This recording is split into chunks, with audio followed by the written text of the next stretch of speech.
13 سپتامبر اساسگزار صلح و وحدت ملی پیشوای ملت پرزیدنت جمهوری تاجیکستان محترم امامعلی رحمان با رئیس مجلس ملی مجلس عالی جمهوری تاجیکستان رئیس شهر دوشنبه محترم رستم امامعلی در ناحیه فردوسی پایتخت مجمع استیصالی کارخانه واحد دولتی راهساز را مورد استفاده قرار دادند. مجمع استیصالی کارخانه واحد دولتی راهساز از کارگاه‌های اسفالت براری، سنگ میده‌کنی، بتون، تخته سنگ و کنار سنگ ها با آزمایشگاه معاصر، بینای ماموریت و دیگر انشاءات یاریرسان عبارت می باشد. کارگاه‌های نو استیصالی با تکنولوژی معاصر در پایتخت مملکت به استقبال جشن 35 سالگی استقلالیت دولتی جمهوری تاجیکستان در دایره تطبیق هدف چهارم استراتژی صنعت کنونی با سرعت کشور و سالهای رشد صنعت 2022-2026 با مبلغ گذاری مقامات اجرایی حکومت دولتی شهر دوشنبه در محله گلبوته در مساحت 12 هکتار زمین بنیاد یافتند. پیشوای ملت پرزیدنت جمهوری تاجیکستان محترم امامعلی رحمان و رئیس مجلس ملی مجلس عالی جمهوری تاجیکستان رئیس شهر دوشنبه محترم رستم امامعلی نخست از آزمایشگاه معاصر بازدید نموده با امکانات و سمت فعالیت آن شناس شدند. آزمایشگاه معاصر کارخانه واحد دولتی راهساز در اساس طلبات جهانی در مساحت زیاده از 250 متر مربع تشکیل گردیده است. دستگاه و تجهیزات آزمایشگاه تمغه مدتست استیصال کشورهای ایتالیا و امریکا بوده. هدف از تأسیس آن تامین صفت، بخطری و پایداری محصولات کارگاه‌های کارخانه می باشد.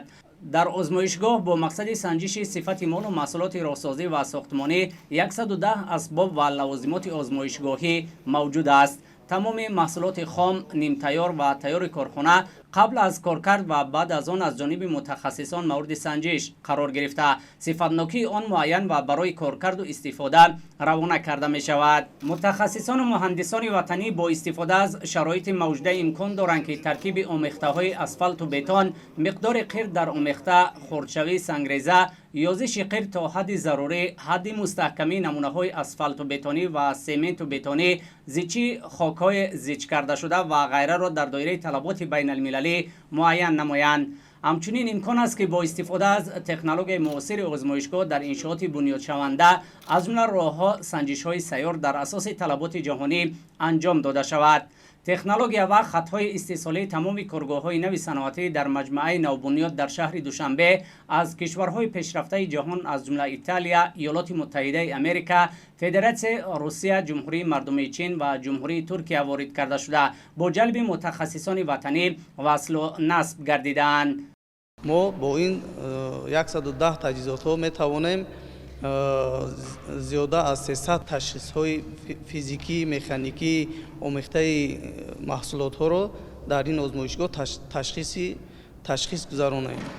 ما می توانیم با گاست ها تشخیص گذارانیم، می توانیم با استاندارد های بین المللی یعنی با ISTM 8 تشخیص های خود را گذارانیده می توانیم.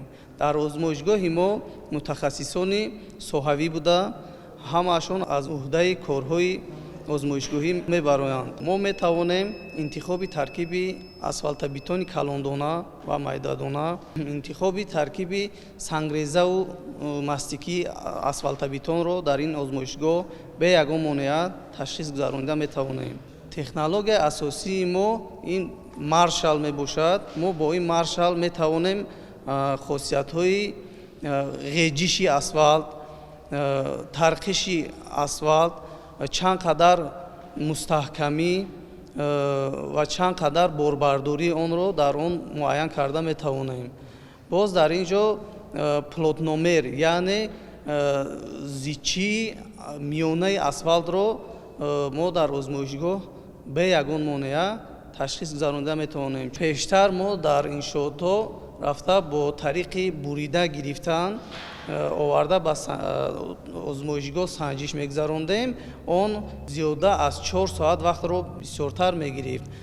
با اسباب‌های نوی زمانوی ما آن را میتوانیم در مدت 15-20 دقیقه تشخیص خود را گذرانیم. پس از شناسایی با امکانات آزمایشگاه معاصر، راهبر دولت تاجیکستان محترم امامعلی رحمان و رئیس مجلس ملی مجلس عالی جمهوری تاجیکستان رئیس شهر دوشنبه محترم رستم امامعلی با پخش تکمه رمزی و فعالیت کارگاه‌های استیصالی آغاز بخشیدند.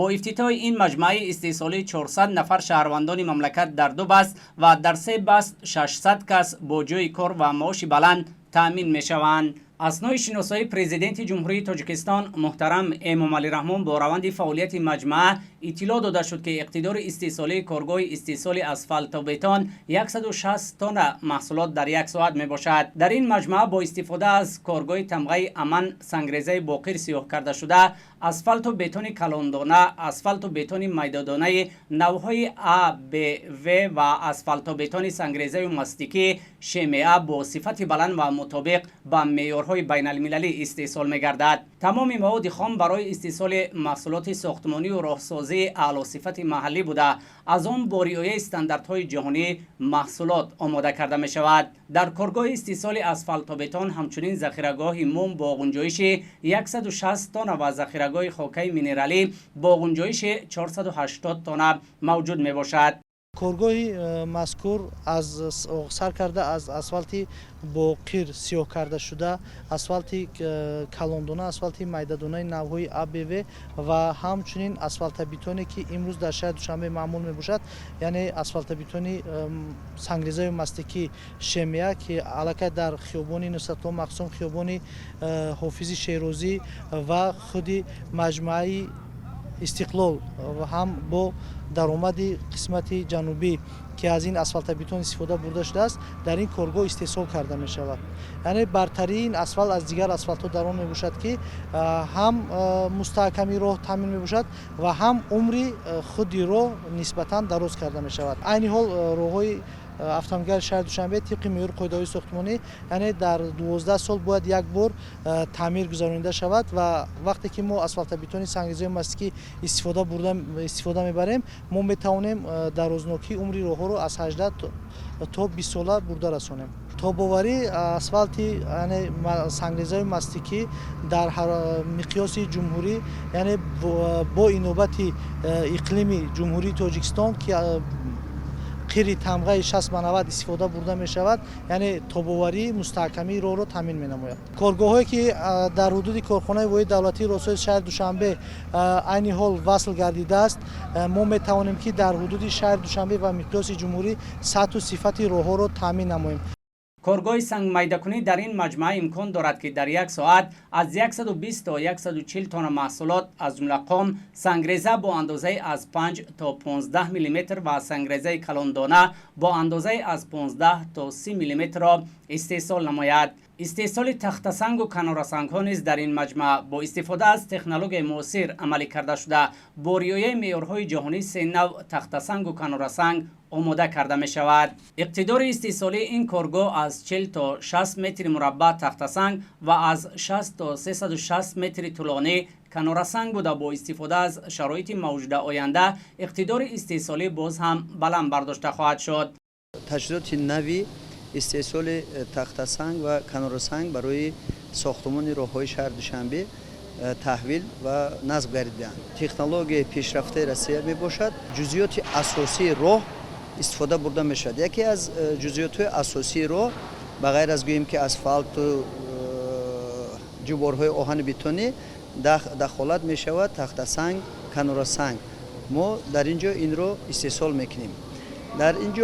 در این تجهیزات 6 نمودی مسئله ساختمانی استیصال کرده می شود. 3 نمود تخته سنگ و 3 نمود کناره سنگ می باشد. 3 نمود تخته سنگ با اندازه های 270 میلیمتر، 250 میلیمتر، 200 با 100 و 70 میلیمتر. اینچنین کناره سنگ ها 35 یعنی از روی بلندیش که اگر 30 سانتی متر، 45 سانتی متر و 20 سانتی متر. این 120.08 است برای پیاده راه ها استفاده می‌گردند. کناره سنگ های کلان در راه های شهر دوشنبه استفاده کرده می شوند. از پرزیدنت کشورمان محترم رئیس شهر دوشنبه بسیار افتخار داریم که برای ساختمانچیان راه چنین شرایط بی‌نظیر آماده کرده شد. یعنی ما تصمیم گرفتیم که این دستگیری‌های بی‌نظیر جناب علی امامعلی رحمان و رئیس شهر دوشنبه محترم رستم امامعلی راه‌های شهر دوشنبه با صفت‌های بلند با استفاده دهیم. برای کشاندن محصولات خام و تیار کارگاه‌ها زیاده از 60 تکنیک و مکانیزم گوناگون تمغه خریداری گردیده است. کارگاه‌های نوی صنعتی با آزمایشگاه موثر در مقیاس دولت‌های آسیای مرکزی بینظیر بوده در بالا برداشتن اقتدار استحصالی مملکت نقش نظررس می‌گذارند. در مجمع نوی استحصالی کارخانه واحد دولتی راهساز همچنین بینای معموری دو آشیانه با تخانه موجود می باشد. بنا در مساحت بیش از 928 متر مربع ساخته شده. در آن حجره های کاری راهبریت، متخصصان، مجلسگاه با 15 جای نشست و آشخانه با 90 جای تشکیل کرده شده‌اند. مجمع نوی استحصالی در پایتخت مملکت امکان می‌دهد که طلبات شرکت و کارخانه ها و ساکنان با محصولات ساختمانی و راهسازی اعلی صفت وطنی تامین کرده شود. اطلاع داده شد که تشکیل این مجمع از نگاه انفراستراکچور در قلمرو جمهوری یگانه بوده. وابستگی کارگاه‌ها از همدیگر امکان می‌دهد که محصولات با صفت بلند و در مهلت کوتاه پیشنهاد استفاده برندگان گردد. برابر تأسیس و به فعالیت آغاز کردن کارگاه‌های نو همچنین در دوره تطبیق لایحه کارگاه استحصال بتون با اقتدار 35-40 متر مکعب در یک ساعت با استحصال 8 تمغه بتون در آن و کارگاه استحصال شغل با اندازه از 70 تا 100 میلیمتر برای ته‌کرسی راه با اقتدار 30-45 تن در یک ساعت دوباره برقرار کرده شد.